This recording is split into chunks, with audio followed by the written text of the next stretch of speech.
I think what it was at the time, it was very easy to get gigs if you were being cross about the government, and if you could make things rhyme, and you could rhyme anything with the word Thatcher, then you were onto a winner. And many of us leapt into showbiz through the ideological route, and as soon as we established a career, chucked all that out and started selling ourselves short. Was it political stuff you did then? Yeah, I think so. Yes. Initially, there was a bit.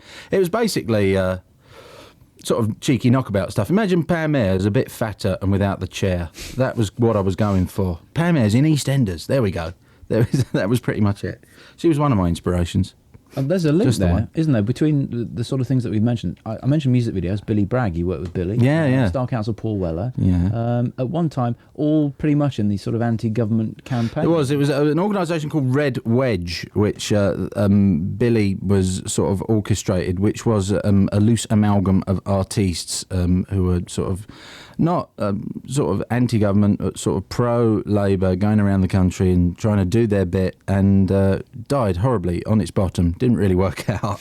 But, it was some great gigs, don't get me wrong, a couple of lovely gigs, and then it all sort of like splintered when they realised, they're all very idealistic, and then they realised, hang on, maybe they're just using us to get a bit of a kid vote, and that's what it turned out to be. So we're quite disenchanted at the end of it all.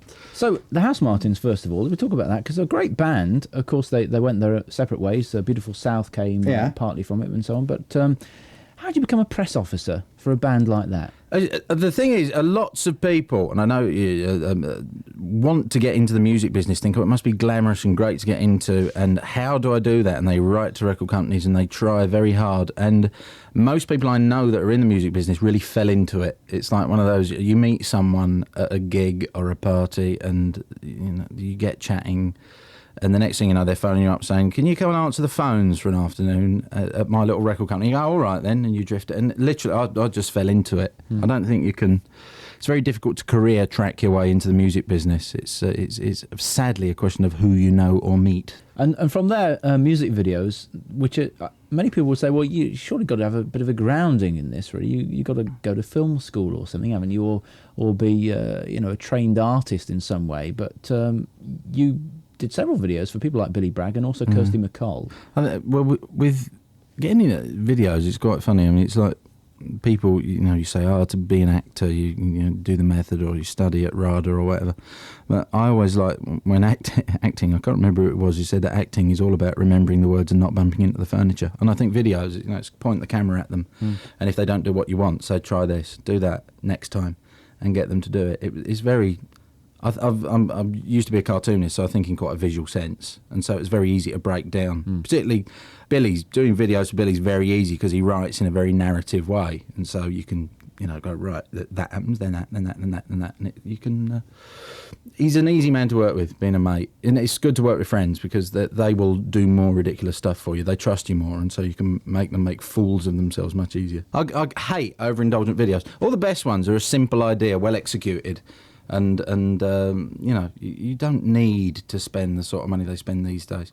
Quite often you can tell that you can spot a video where a director's found a new gadget. And what about the cartoons? Because you mentioned you're a cartoonist, an accomplished artist. You collect them as well, don't you? The cells or whatever they're called? Bits and bobs, yeah. It's just too expensive. I'd love to have I'd like a lot more than I've got. I've got, I don't know if I've got one or two, really. I like...